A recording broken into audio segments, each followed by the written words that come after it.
Now here's something else I could have done.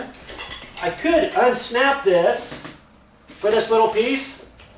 I could unsnap this and put this end in first, lift it up, and then this whole seam I'll have to tap in using my trim piece like that. And you can do that. It takes a little bit of effort because you're lifting that and you're trying to force that straight in.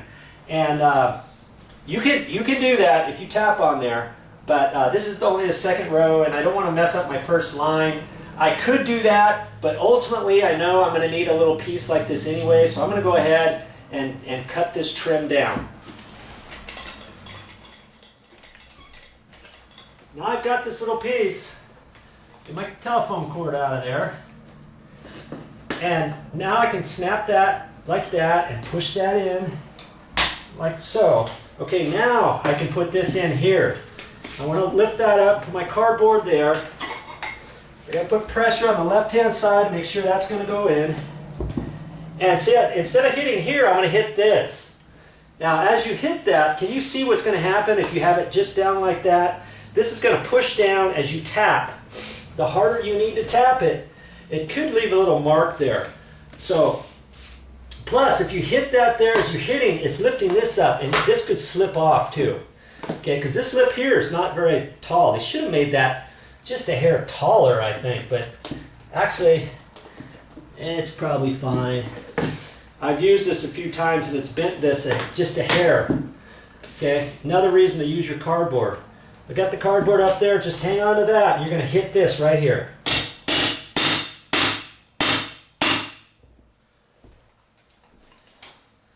Okay, it's going. Look at my joint there. Got to hit it some more. Hold on to that and make sure you don't hit your thumb.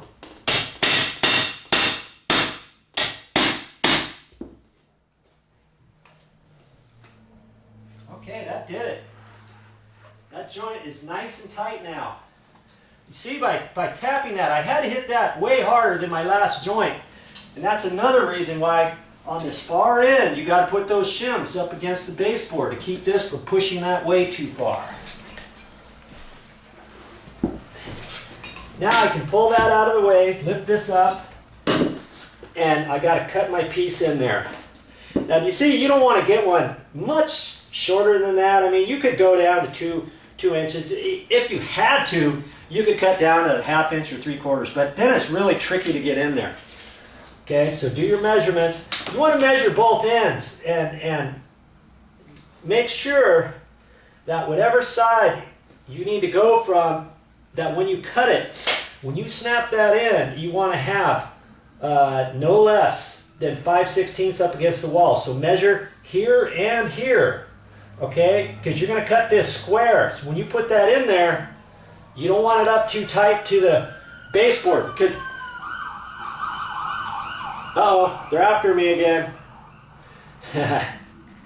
If you get it too close to the baseboard, first off, you don't want it any closer than 5/16. Secondly, if you cut that in there, you may not be able to fit this in there because you got to fit that in, and you still have to tap it this way. So that's why you've got to have enough room to do that, and for that flat there. Because see, you can only push this in so tight before you've got to use your trim piece here, your little bar.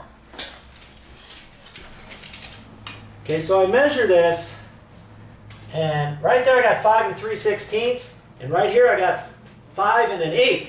So I want to measure from the 5 1/8 and subtract from there. Okay, I got 5 1/8. That would be 4 3/4. And if you don't know that, you can take it at 5 1/8 and you can move it back 3/8. 1/8, 2/8, 3/8, and that's 4 3/4. Okay, so that's what I'm going to cut that piece. Now, if I cut that 4 3/4, I'm going to have 3/8 there, and I'm going to have just a hair over 3/8 at this end. But my baseboard will cover it. My little quarter round will cover it, so I'm fine. And I mean, if I wanted to, instead of making 4 3/4, I could have made it 13/16, which is a 1/16 over 3/4. But, you know, you just have to start measuring and kind of do a back and forth and visualize the piece fitting in there and deciding, okay, do I have enough gap there or don't I? You don't want to find that out. After you got this end snapped in and this side snapped in, you think, oh shoot, I only got 1/8 of an inch there, or 3/16. Now I got to pull it out. Now it's tricky to pull that out because you've got it snapped in here and snapped in there.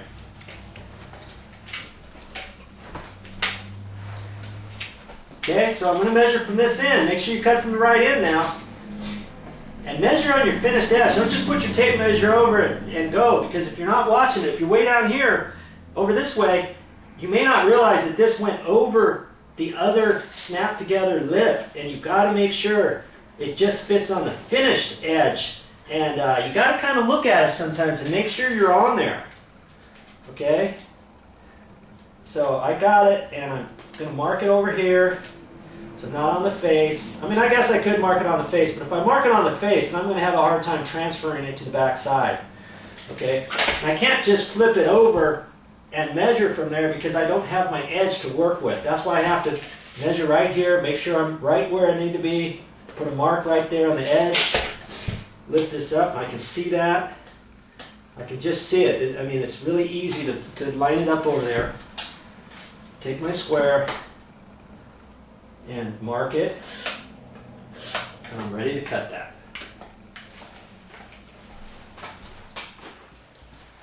Let's see how we're going to fit this in here. So look at that and make sure. Okay, I'm good. I'm good. Because see, I can do it both ways. I can snap that together first. See, that's how we did it before. You remember? Now I can take my goodie, and I've got enough room because I measured it properly to just sneak that in there between that and the baseboard. Put my cardboard in there, set it there, and tap that with my hammer and snap it together. Okay?